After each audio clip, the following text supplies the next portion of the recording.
अध्यात्म केतूचा मूळ स्वभाव प्राप्त होतील शुभ अशुभ प्रभाव. नमस्कार, मी ॲस्ट्रोगुरू डॉक्टर ज्योती जोशी सर्व ज्योतिषप्रेमी व अभ्यासकांचं मनपूर्वक स्वागत करते. आपण केतू परिवर्तनाचे राशींवर होणारे परिणाम समजून घेत आहोत. दिनांक 30 ऑक्टोबर 2023 रोजी केतू ग्रह तूळ राशीतून कन्या राशीत प्रवेश करणार आहे. मागील भागात आपण मेष ते कन्या राशीपर्यंतचे परिणाम समजून घेतले. आज आपण उर्वरित पुढील राशींवर होणारे परिणाम समजून घेणार आहोत. तसंच व्हिडिओच्या शेवटी मी तुम्हाला विशेष उपाय सांगणार आहे, त्यामुळे आजच्या भागाला शेवटपर्यंत बघायला विसरू नका. तसंच ही शास्त्रीय माहिती तुम्हाला आवडल्यास व्हिडिओला लाईक व शेअर करा, जेणेकरून इतरांपर्यंत ती पोहोचू शकेल.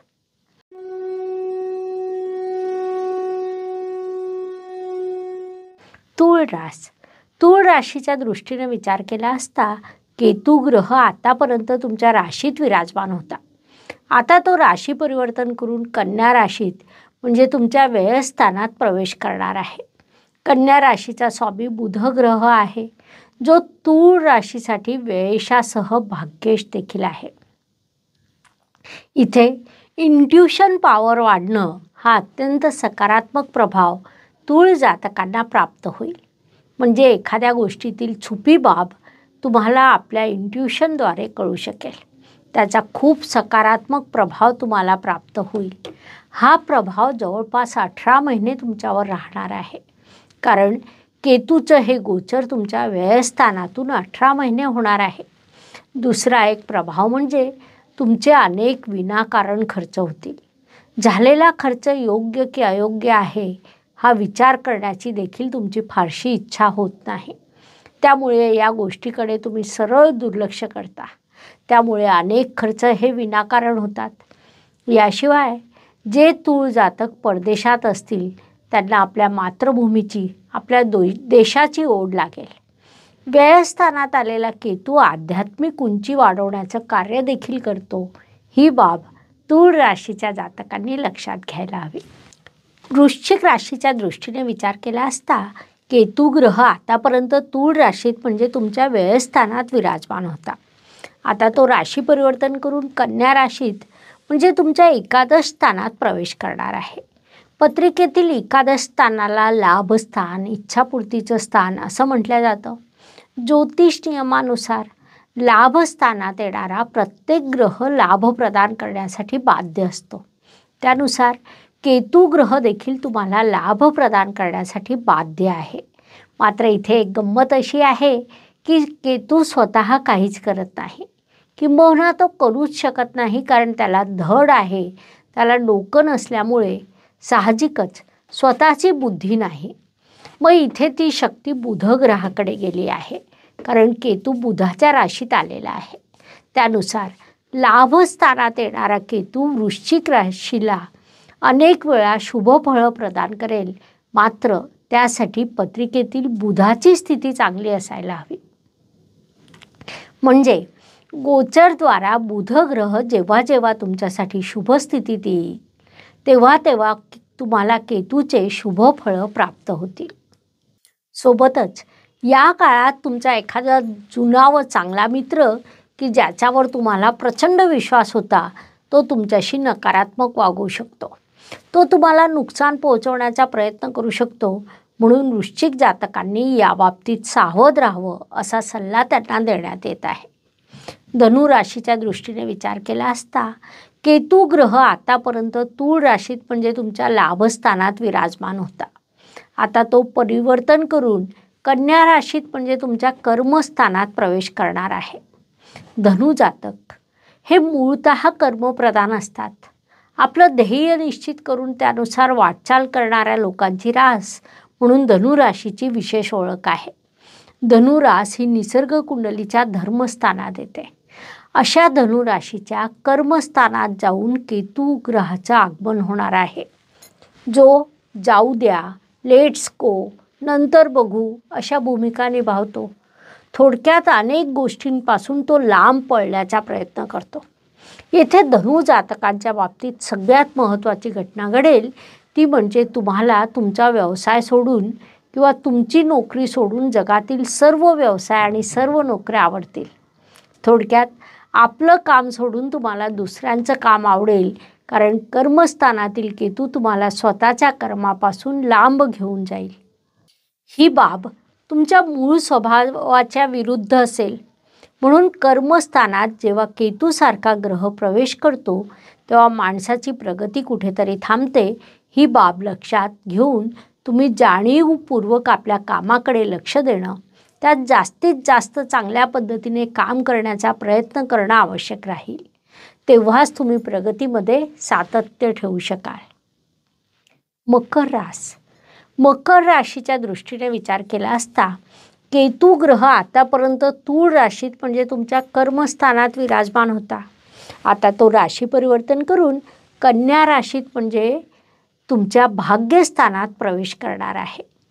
मकर राशीचा भाग्येश बुध ग्रह होय. परिणामी साहजिकच भाग्यस्थानातील केतूमुळे बुध ग्रहाची शक्ती वाढणार आहे, ज्यामुळे तुमचं भाग्य निश्चितपणे प्रबळ होणार आहे. अर्थात मकर जातकांना या केतू परिवर्तनाचा एक सकारात्मक प्रभाव निश्चितपणे प्राप्त होईल.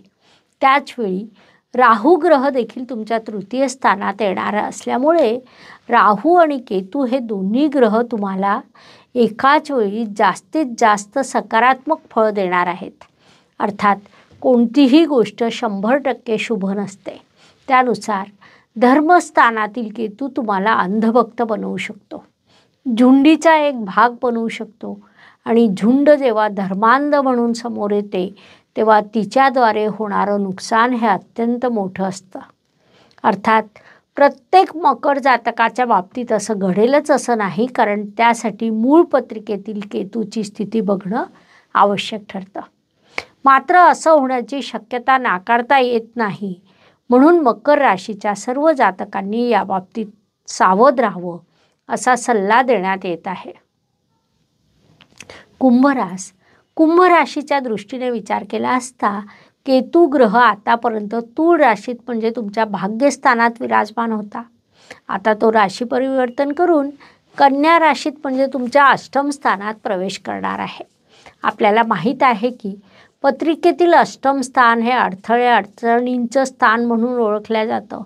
सोबतच संघर्ष, अचानक होणारा धनलाभ, पैसा, इन्शुरन्स अनेक बाबती या स्थानावरून बघितल्या जातात. पत्रिकेच्या अष्टम स्थानात येणारा केतू काही बाबतीत अत्यंत सकारात्मक असतो, कारण अष्टम स्थान हे मोक्ष त्रिकोणाचा एक भाग आहे. ज्योतिष नियमानुसार 4, 8, 12 या स्थानांमध्ये आलेला केतू तुमची आध्यात्मिक उंची वाढवण्याचं कार्य करतो.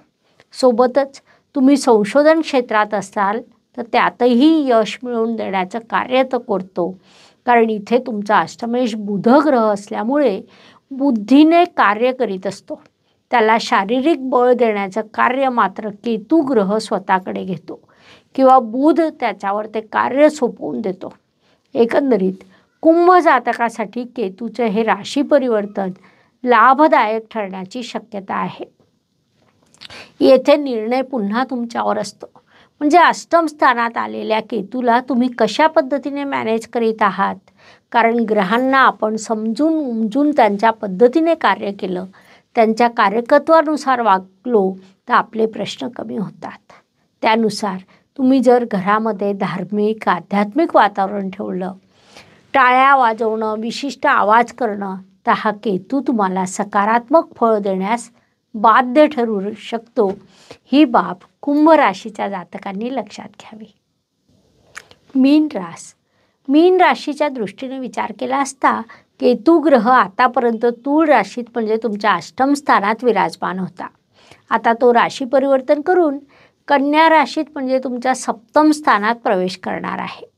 पत्रिकेतील सप्तम स्थान हे वैवाहिक जोडीदाराचं स्थान असतं. व्यवसाय या स्थानावरून बघितला जातो. सप्तम स्थानातील केतूला आपण नकारात्मक म्हणू शकतो, कारण हा केतू जोडीदारापासून तुम्हाला दूर करतो. तुमच्यामध्ये आणि जोडीदारामध्ये मानसिक मतभेद निर्माण होतात. कितीही चांगली गोष्ट सांगितली तरी जोडीदार तिला नकारात्मक पद्धतीने घेतो आणि तुमच्या छोट्या मोठ्या गोष्टींकडे दुर्लक्ष करतो. हे जरी असलं तरी हे तात्पुरतं आहे. केतूचं हे गोचर 18 महिन्यांसाठी आहे. तसंच एकटा ग्रह म्हणजे तुमचं संपूर्ण भविष्य नाही. एक ग्रह 18 महिने कव्हर करेल असं देखील नाही. त्याचवेळी गुरुचं गोचर महत्त्वाचे ठरतं, शनीचं गोचर, राहूचं गोचर किंवा गेला बाजार मंगळ, बुध, शुक्र, रवी, चंद्र हे सर्व आपला स्वतंत्र प्रभाव टाकतात. तर या सर्वांचा सामूहिक प्रभाव आपल्यावर होत असतो. तर अभ्यास करताना आपण काय करतो की एकेका ग्रहाचा स्वतंत्र प्रभाव आधी अभ्यासतो, ज्यामुळे सामूहिक प्रभाव आपल्या लक्षात येऊ शकतो. कारण एकाच वेळी आपण सर्व ग्रहांवर विचार करायला लागलो तर आपल्याला परस्पर विरुद्ध प्रभाव आणि त्यातले बारकावे समजू शकत नाही. म्हणून प्रत्येक ग्रहाचा आधी स्वतंत्र अभ्यास करायचा आणि मग आपण जेव्हा एकत्रित अभ्यास करतो तेव्हा ती पत्रिका आपल्याशी बोलते. ती आपल्याला जातकाची कालची, आजची आणि उद्याची अशा तीनही स्थिती सांगते. तसंच त्याच्या भविष्याची दिशा देखील दाखवते. ती आपल्याला शिकवते की या कुंडलीने कसं जगावं, स्वतःचा विकास कसा घडवून आणावा, स्वतःची इच्छापूर्ती कशी करून घ्यावी आणि आयुष्याचा आनंद उत्तमपणे कसा घ्यावा, असं सर्व आपल्याला ती कुंडली शिकवत असते. उपायांच्या दृष्टीने विचार केला असता ज्योतिषशास्त्रामध्ये छोटे छोटे अगदी सहज करता येण्यासारखे अनेक उपाय सांगण्यात आले आहे. दर महिन्याच्या राशी भविष्यामध्ये आपण ते नियमित सांगत असतो. उपाय छोटे असले तरी त्याचा प्रभाव मोठा असतो. त्यानुसार या केतू परिवर्तनाच्या दृष्टीने विचार केला असता मी राशीनुसार काही उपाय तुम्हाला सांगणार आहे की जे तुमच्यासाठी लाभदायक ठरतील. त्यामध्ये तूळ राशीच्या जातकांना दूध आणि साखरेचं दान करण्याचा उपाय सुचवण्यात येत आहे. वृश्चिक राशीच्या जातकांनी दुधामध्ये केसर टाकून त्याचं प्राशन करावं. धनु राशीच्या जातकांनी गोमातेची सेवा करावी, तिला पोळी खाऊ घालावी. मकर राशीच्या जातकांनी वाहत्या पाण्यात गूळ आणि चणे प्रभावित करावे. तसेच कुंभ जातकांनी केसरचा टिळा लावावा. मीन राशीच्या जातकांनी माकडांना गूळ खाऊ घालावं. ते शक्य नसल्यास वाहत्या पाण्यामध्ये जवस प्रवाहित करावी. या उपायांनी केतूचं हे गोचर तुम्हाला फारसं त्रासदायक ठरणार नाही. अशा पद्धतीने केतू परिवर्तनाचे प्रभाव समजून घेण्यासाठी ही माहिती पुरेशी आहे. पुनश्च अवश्य भेटूया. धन्यवाद. शुभम भवतु. जय ज्योतिष. नमस्कार. शास्त्राचा अभ्यास करण्यासाठी माझी मराठीतून 11, हिंदीतून 2 अशी पुस्तकं प्रकाशित झाली आहे. विशेष बाब म्हणजे मी स्वतः संशोधित केलेली ज्योती जोशी पद्धती अर्थात जे पद्धती या विषयावर स्वतंत्र ग्रंथ उपलब्ध आहे. त्याचा देखील लाभ घ्यावा. यूट्यूबची कार्यप्रणाली ही मुख्यतः लाईक, शेअर आणि सबस्क्राईबवर चालते. Please like, share and subscribe the channel. धन्यवाद. शुभम भवतु. जय ज्योतिष.